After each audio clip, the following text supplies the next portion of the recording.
The symbols and the leaders change, but Germany's maniacal urge to impose its will on others continues from generation to generation.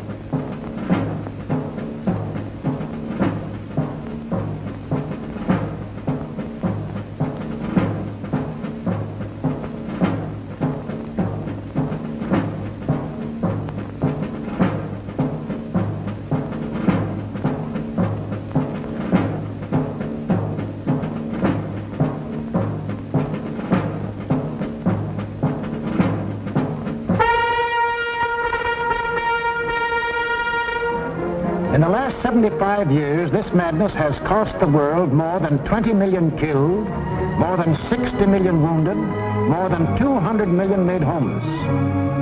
This does not include the untold millions that died of disease resulting from war, or the billions upon billions of dollars worth of property destroyed. Nor does this include the grief, the anguish, the misery, the terror that the world has suffered, due to the Germans' insane passion to enforce their rule upon their neighbors. This passion for conquest reached its hysterical climax when Adolf Hitler enthroned himself as God and the German Führer.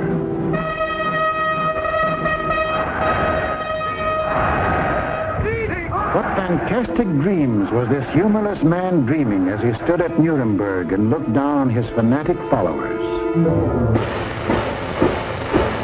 In the Middle Ages, a plague of slavery descended on the world. Out of the wilds of Mongolia came a mighty army of fierce horsemen, led by Genghis Khan. Burning, looting, pillaging, the barbarian horde swept across Asia and Eastern Europe. Genghis Khan conquered most of the world of the 13th century. Adolf Hitler was determined to outdo him and conquer all of the world of the 20th. Set up at Munich was an institute devoted to the little-known science of geopolitics, vaguely defined as the military control of space. Germany's leading geopolitician, a former general, Karl Haushofer, was head man. Here was gathered together more information about your hometown than you yourself know. To the German geopolitician, the world is not made up of men and women and children who live and love and dream of better things. It is made up of only two elements, labor and raw materials. The geopolitician's job was to transform Hitler's ambition to control these elements into cold, hard reality. On their map, our planet is neatly divided into land and water. Water forms 3/4 of the Earth's surface, land only 1/4. And in that 1/4 of the Earth's surface lies the world's wealth, all its natural resources.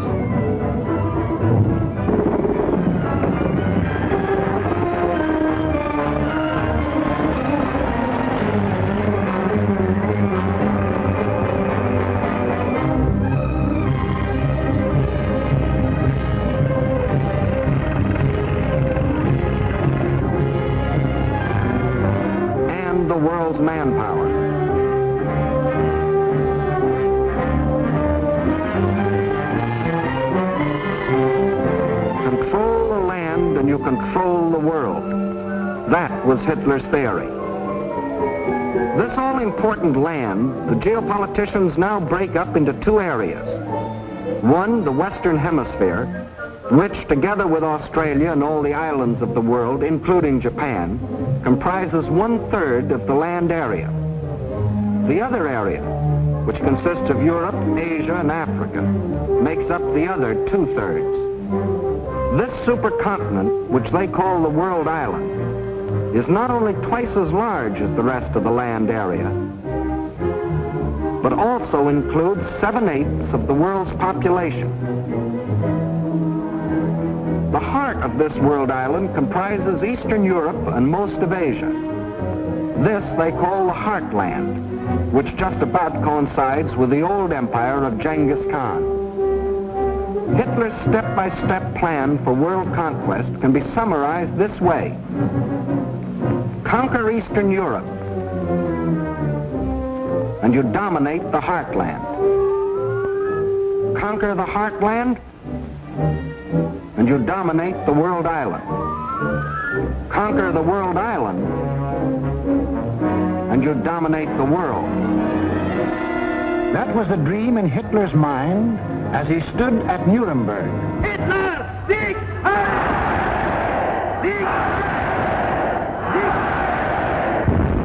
With pagan pageantry, the district leaders from all over Germany swore personal allegiance to him, hypnotized with the belief that they were members of a master race.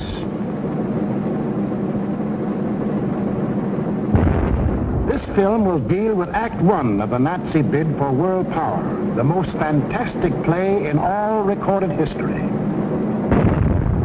Hitler had seen Hirohito grab off Manchuria and other territory from the Chinese. He had watched Mussolini get away with the rape of Ethiopia. He had seen the democratic world look the other way while these illegal aggressions were going on. And he smiled. For collective action to enforce peace, the only weapon he had to fear, had broken down. It was time now for the Nazis to start crossing borders. It was time for Hitler to put his plan into action. Then what was he waiting for? He was waiting to soften up his victims, keep them from uniting.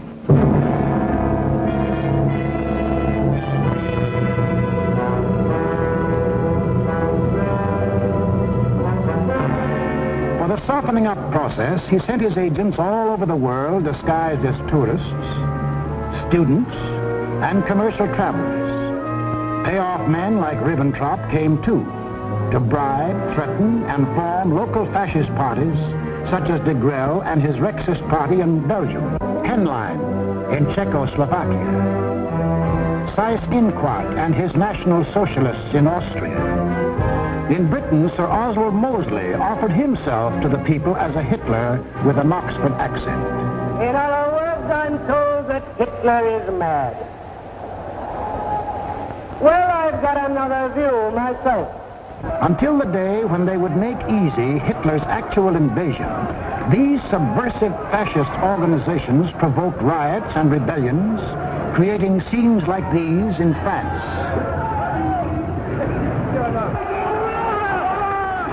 Scenes like these in Belgium.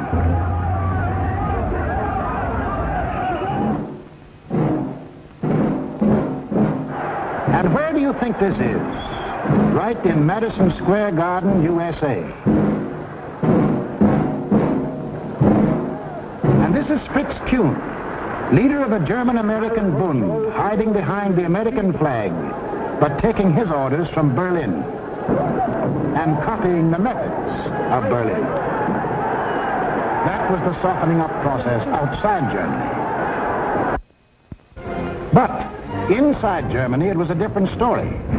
Here, in utmost secrecy, the hardening up process, building up Hitler's army and his industry. Tell the world we have no raw materials, and never let them see what goes on. Day after day, night after night, month after month, year after year, we must have the world's most powerful club, Forget ours. Forget working conditions. Forget how to think. Forge the club of blood and iron. Let the democracies talk about freedom. No freedom here. No labor unions. No overtime. The Führer tells you where to work, when to work, how long to work, how much your work is worth. Forge the club of blood and iron. We have a sacred mission. Today we rule Germany. Tomorrow, the world.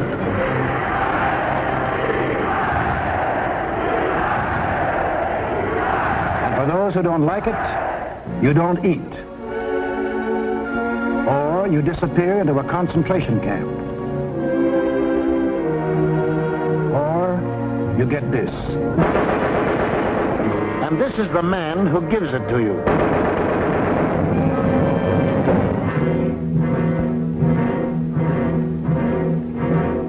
And what of the army? Before Hitler came into power, the German army by treaty was limited to 100,000 men. But treaties to the Germans have always been something to ignore.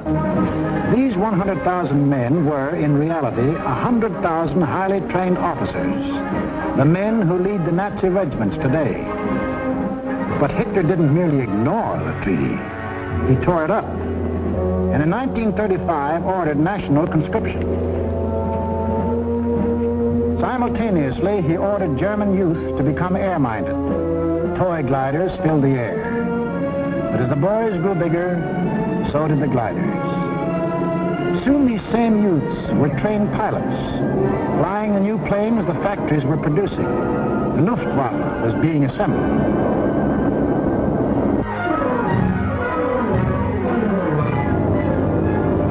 The only thing old about this new army was the goose step. And even Hitler couldn't improve on that ancient German form of torture, designed to make man stop thinking and blindly obey. Goose step them until they become as insensible as weapons.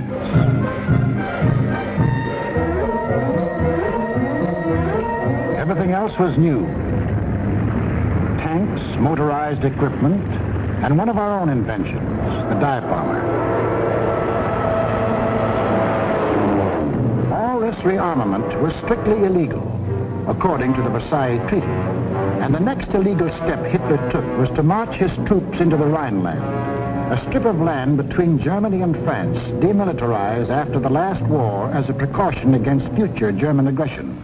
But Hitler's plan of eastern conquest demanded a barrier against democratic action in the West. So Hitler remilitarized the Rhineland and began building the formidable Siegfried Line, a chain of forts and defenses 450 miles long and in some places 30 miles wide. Germany had fought one two-front war and didn't want another.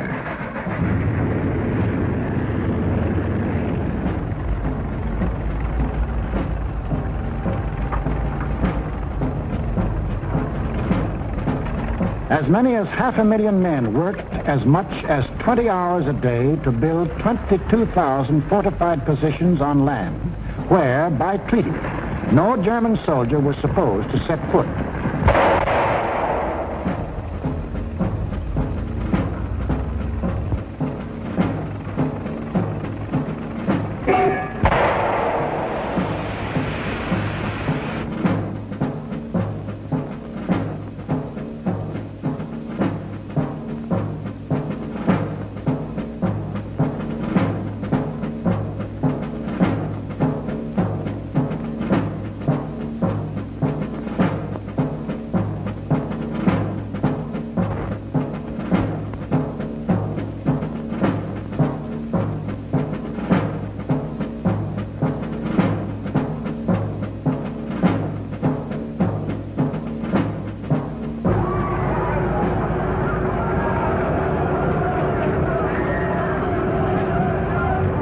Hitler had his Siegfried Line.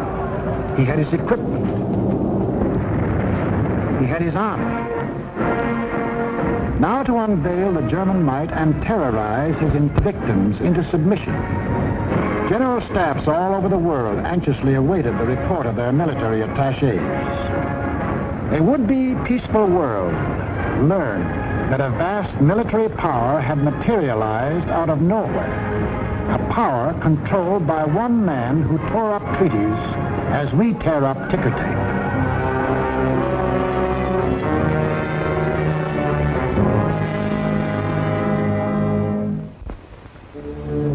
Satisfied they had created the right sense of fear in the world, the Nazi leaders were now ready to strike.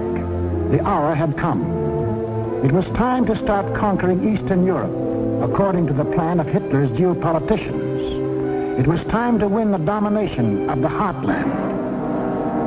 Who would the first victim be? Naturally, the softest, Austria. Bite off just enough not to set the world against you. On March the 12th, 1938, without warning, the German armies marched over the Austrian border.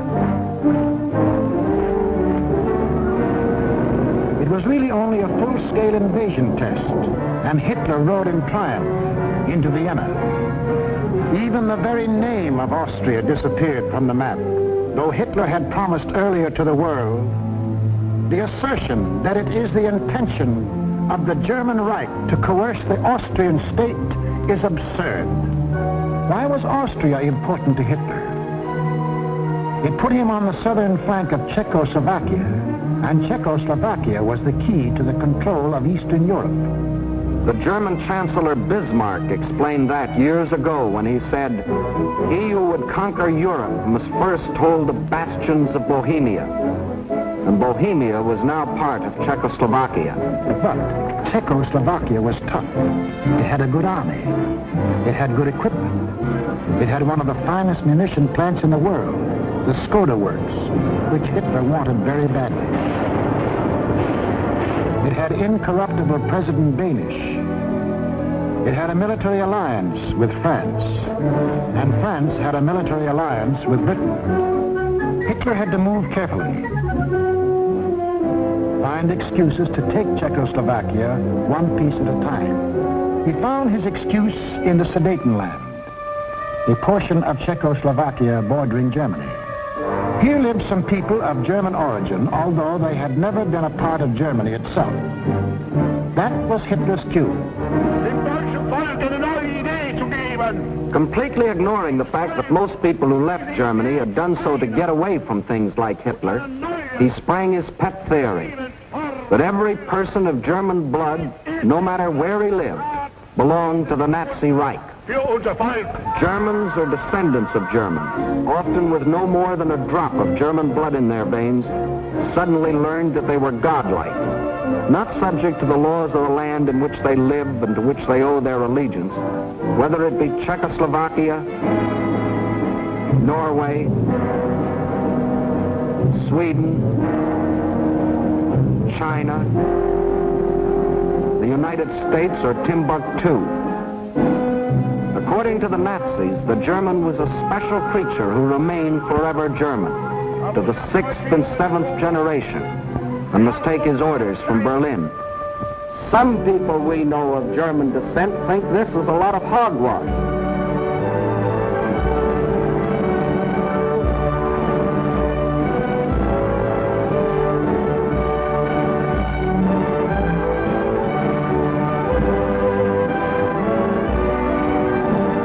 Including 15% of any group like this.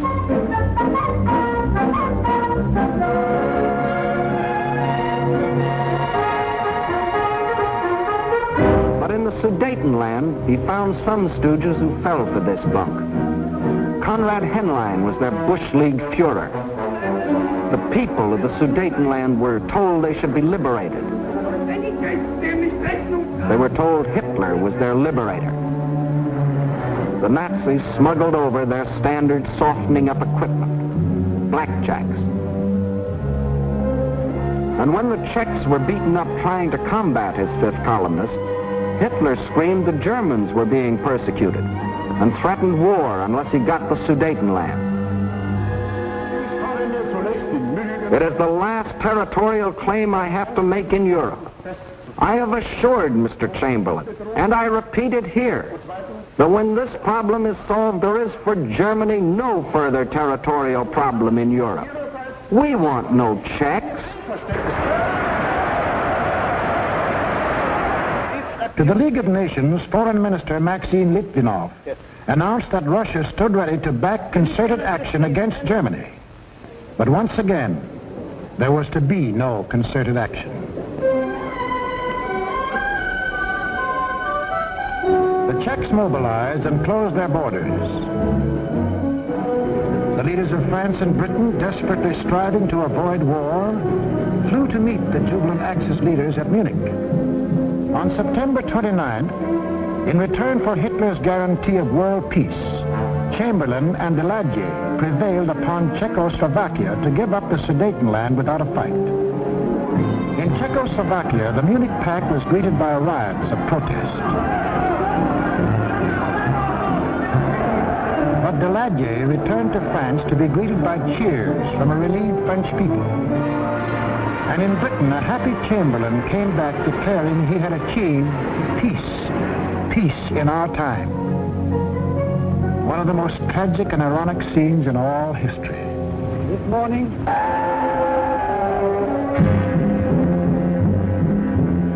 Peace. It wasn't peace. The Nazis hadn't merely got 3 million more souls under the German flag.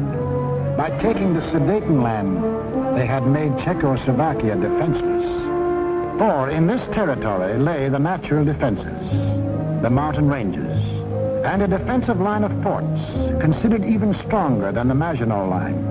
Without these fortifications, Czechoslovakia was disarmed, a ripe plum ready to fall into Hitler's lap. Within 6 months of declaring that he wanted no more territory anywhere, he violated the Munich Agreement, marched in, and took the whole of the Czech state, though he had specifically promised, "I have no further interest in the Czechoslovakian state. That is guaranteed. We want no Czechs." Austria and Czechoslovakia were gone without a fight, and Hitler was getting his control of Eastern Europe. Poland was next on the map. The tired old man of Munich now knew that there could be no peace in our time. If an attempt were made to change the situation by force in such a way as to threaten Polish independence, why then that would inevitably start a general conflagration in which this country would be involved. But after his success at Munich, Hitler was sure that France and Britain would not fight. Here's what one of his spokesmen said. "Democracy has no convictions for which people would be willing to stake their lives." But what about the Russians? The lights began to burn all night in Moscow. British and French military missions arrived to confer with the Soviet government. So did German representatives. And on August 21st, 1939, the world was set on its heels by the announcement of a treaty between the Russians and the Germans in which they agreed not to fight each other. Here were the admitted arch-enemies in a state of apparent friendship. It was too fantastic to make any sense. It didn't. The Germans hoped they could lull Russia into a false sense of security, and the Russians needed time to prepare for the fight they knew was coming. They'd read Hitler's book, Mein Kampf, too, and knew he had his eyes on the rich Russian land.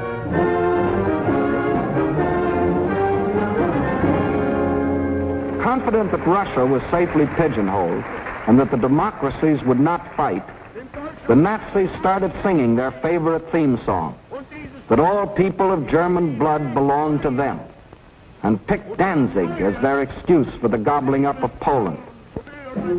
Danzig, a free city, self-governing under the League of Nations, was an important seaport at the head of the Polish corridor, Poland's access to the sea. The same old softening up process had gone on here. Local stooges, armed by Germany, began to terrorize the city. Hitler demanded Danzig and the Polish corridor, or else. The people of Poland prepared for the inevitable. Although they knew Britain and France had guaranteed their borders, they also knew those countries were a long way off.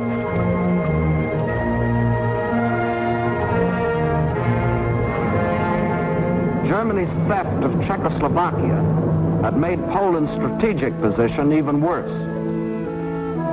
Except for the Carpathian Mountains, Poland is relatively flat and low-lying. The Vistula is the Mississippi of Poland. It is broad, muddy, and unfordable for most of its length. Its tributaries are formidable streams during certain seasons. But there was a drought, and the streams were so low during the campaign that they could be forded at almost any point by men, trucks, and tanks.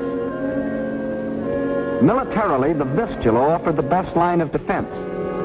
However, making a stand here would have meant surrendering Warsaw in the richest part of the country. The alternative was to accept battle on the border. That was the Polish decision. The Nazi plan was an enormous pincer movement aimed at encircling the mass of the Polish armies. Secondary pincer movements were to encircle any Polish groups which escaped the main trap. During the last 2 weeks in August, the German armies moved toward the Polish border, where they assembled 70 divisions, many of them armored. From a military standpoint, the Poles were hopelessly outclassed by their predatory neighbor. They managed to mobilize barely 30 divisions, made up of infantry or horse cavalry. In two important respects, the difference was staggering. The Nazis, 5,000 modern tanks. Poland, 600 nondescript tanks. The German Luftwaffe, 6,000 modern planes. The Polish Air Force, less than 1,000 of inferior types. The German army secretly made ready. The way of living for the next 1,000 years was to be decided.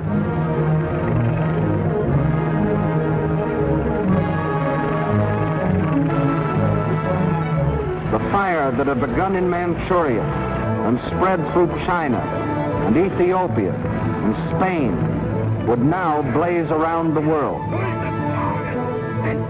This man made that decision. War. Precisely at dawn on September 1st, without warning, the German Wehrmacht rolled over the Polish border. Before the invasion was 30 minutes old, the planes of the Luftwaffe were over Poland, wiping out the Polish Air Force, most of it caught flat-footed on the ground.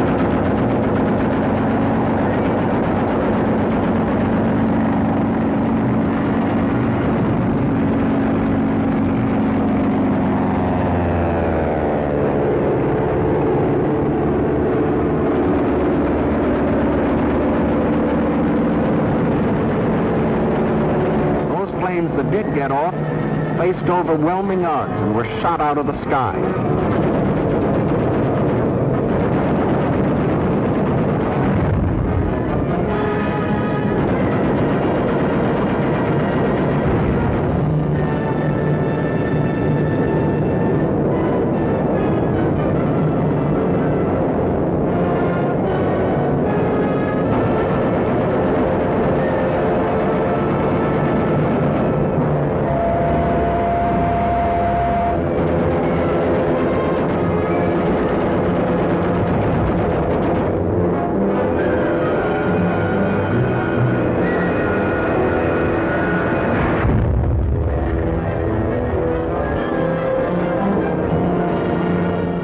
Flying Nazi squadrons ranged deep into Poland, destroying communications, radio stations, power plants, highways, bridges, railroads.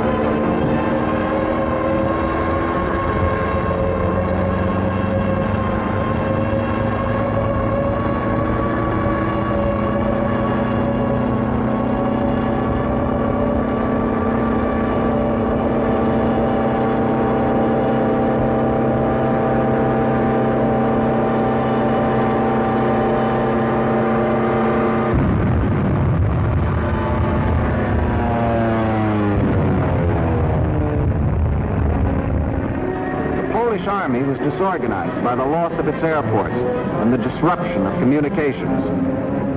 The massed ground units of the Nazi army continued their advance. Occasionally, they unveiled a new technique or item of equipment. For example, advance units of the German Fourth Army crossed the Vistula in a new type of storm boat. By September the 5th, the Polish retreat developed alarming tendencies. The powerful German 10th Army, which was to form the southern claw of the great Nazi pincers, was advancing with its 5 armored divisions on either flank. On September 6th, the opposing Poles began splitting into 2 groups, the southern one falling back toward the Vistula. The armored divisions on the German right raced ahead, circling Radom and cutting off this group, which finally surrendered. Meanwhile, further north, the main Polish mass began drifting toward Lodz. The German command, perceiving that this opened the gate toward Warsaw, sent the northern Nazi armored units racing through the gap to the Polish capital. The infantry advanced in forced marches of 35 miles a day, and 2 days later relieved the panzers about Warsaw. The city was now cut off. West of Warsaw, the main Polish armies were encircled. Under terrific pressure on the ground and pounded ceaselessly from the air, they began to disintegrate. They fought on with high personal courage, but without airplanes, without communications, cut off from their general staff, the isolated Polish groups were forced to surrender, one by one. But Warsaw still resisted. The heroic strains of the Polonaise told an incredulous world that the people of Warsaw, led by Mayor Straczynski, had erected a wall of courage around their city, defying Hitler to do his damnedest.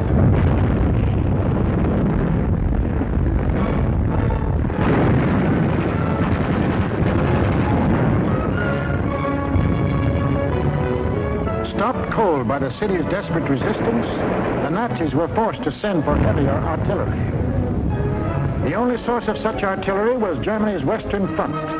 With great secrecy, the giant 240mm howitzers were towed at high speed across the highways which Hitler had built for just such purposes and set in position around Warsaw. The huge guns subjected the city to a bombardment of incredible fury. Their fire concentrated on the densely populated residential areas.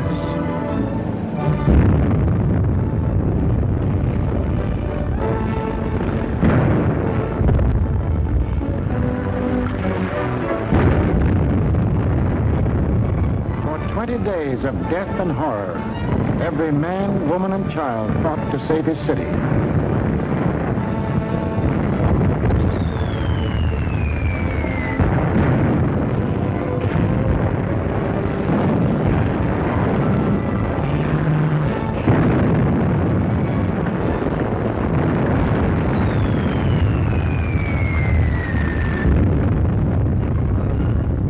Without food or water, human endurance failed. On September the 27th, the strains of the Polonaise died on the Warsaw radio, and the Polish capital was forced to capitulate.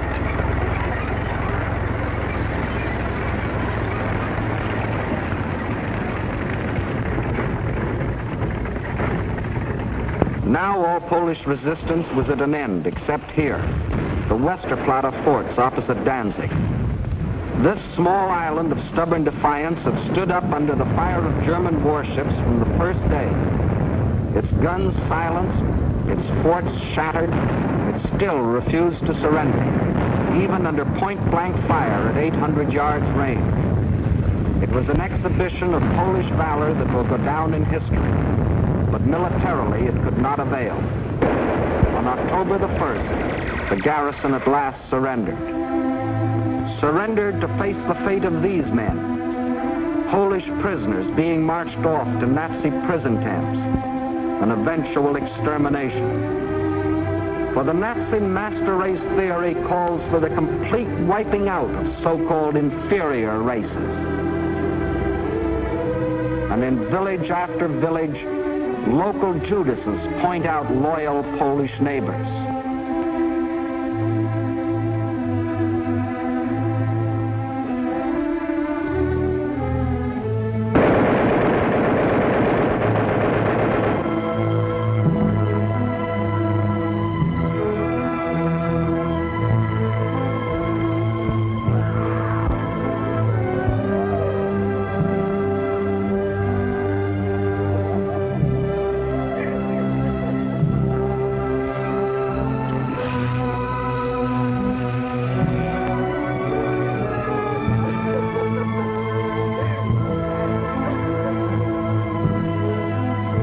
These things the Poles can never forget,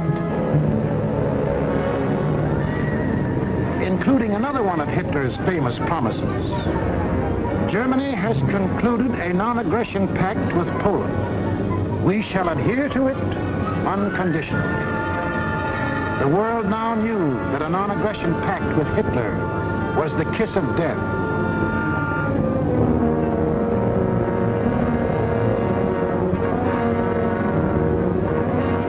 Was completely destroyed.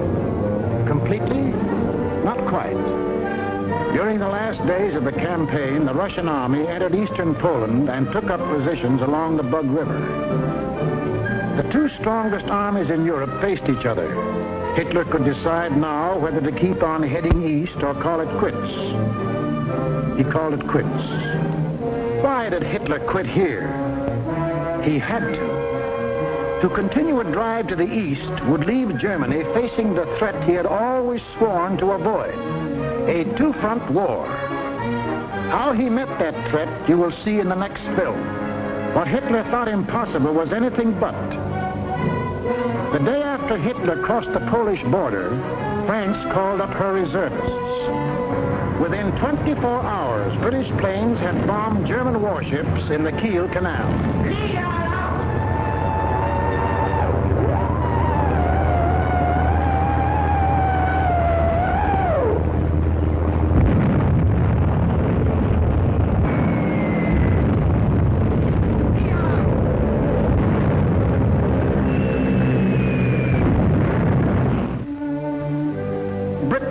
Not merely the British government, but the British people had declared war. War on Hitler and everything he stood for. The democracies did have convictions for which people were willing to stake their lives. Unprepared? Yes. But that didn't matter. For they finally realized that what was being threatened wasn't just the integrity of Poland, but the integrity of free men everywhere in the world. What tragedies, what horrors, what crimes has Hitler and all that Hitler stands for brought upon Europe and the world. It is upon this foundation that Hitler pretends to build out of hatred a new order for Europe.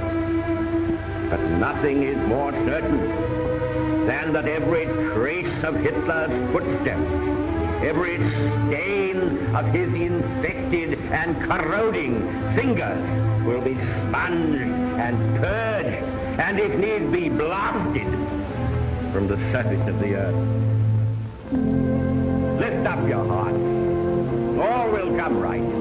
Out of the depths of sorrow and of sacrifice will be born again the glory of mankind.